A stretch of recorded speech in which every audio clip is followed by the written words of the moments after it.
गणित इतना मुश्किल नहीं है जितना आप लोग समझते हैं।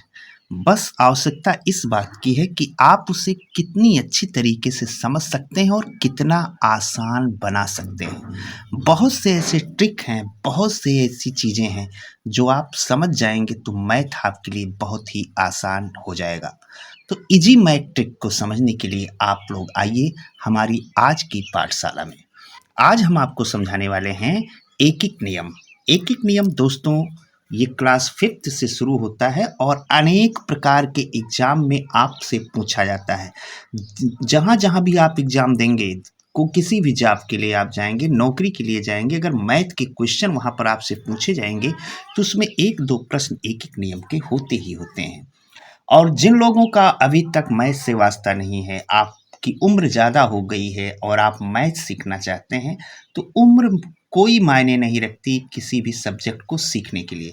तो आप आ सकते हैं हमारे इस आज की पाठशाला पर, जहां आप सीख सकते हैं आसानी के साथ मैथ। अब यहाँ देखिए दोस्तों, 5 किताबों का मूल्य दिया गया है 125 रुपये। तो आपको ज्ञात करना है 50 पुस्तकों का मूल्य क्या होगा, 50 किताबों का मूल्य क्या होगा। आइए हम इसको आसानी से सॉल्व करते हैं और देखते हैं कितनी आसानी से ये आ जाएगा। यहाँ हमको 2 बातें ध्यान रखनी है।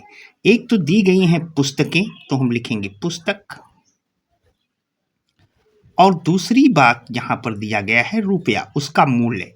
पुस्तक दिया गया है और उसका मूल्य दिया गया है। अब देखिए दोस्तों, जो भी यहाँ पर दिया गया हो आपको ऐसे लिख लेना है। फिर इसके बाद पुस्तकें कितनी हैं, 5 पुस्तकें, और उनका मूल्य कितना है, 125 रुपया। अब फिर कह रहा है 50 रुपीज, तो इस जो ये भी रुपया ही है तो हम इसे मूल्य भी मानेंगे, तो इसको भी हम यहीं पर लिखेंगे 50 रुपये मूल्य के नीचे। इसमें कितनी किताबें आ जाएंगी, कितनी पुस्तकें आ जाएंगी, तो पुस्तकों की संख्या हमको लानी है, इसलिए हम यहां मान लेंगे यक्स। अब आपको क्या करना है, इतना करने के बाद लगाना है आपको चिन्ह। चिन्ह लगाने के लिए आपको ध्यान देना होगा मित्रों, बहुत ही आसानी से। 5 किताब आती है 125 रुपए में, तो 50 रुपए में कितनी किताबें आ जाएंगी। रुपया तो यहाँ पर कम हो गया है, तो जो भी यहाँ पर सामान लिया जाएगा वो कम ही रहेगा, ज़्यादा तो होगा नहीं। जिधर कम रहे उधर हमको तीर का की पूंछ रखनी है। पूंछ मतलब टेल, तीर की ये पूंछ हो गई, इधर कम आएगी और इधर जहाँ पे तीर का मुंह है उधर ज़्यादा का चिन्ह रहेगा। यहाँ भी कम है 50 और ज़्यादा है 125। जो अधिक हो उसी ओर तीर का मुंह लगा दीजिए, इस प्रकार से दोस्तों। अब देखिए, जहां से मुंह लगा है तीर का ऊपर की तरफ, उसी से अंक लिखना शुरू करेंगे। मतलब हम पहले लिखेंगे 5, फिर अपान करके लिख देंगे यहाँ पर यक्स,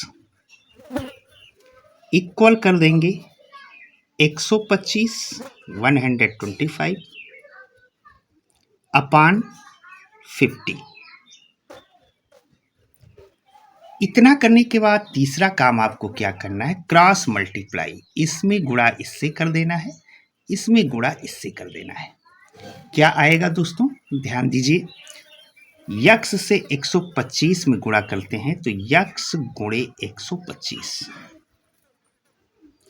और 50 से 5 में करते हैं तो 50 मल्टीप्लाई 5, ऐसे।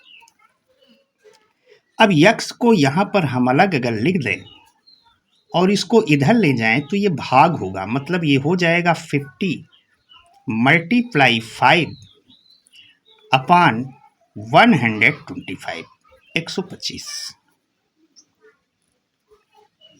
5 से दोस्तों भाग तो दे ही सकते हैं आप। 5 1 जा 5, 5 2 जा 10, और यहाँ आ गया 2, 2 इसके सामने 5 के लग जाएगा तो हो जाएगा 25, 5 5 जा 25, और इस 25 से 50 में भाग देंगे, कितनी बार जाएगा, 25 1 जा 25, 25 2 जा 50, 2। अब कुछ नहीं रह गया। अब आपका सीधे सीधे आंसर आ गया दोस्तों, x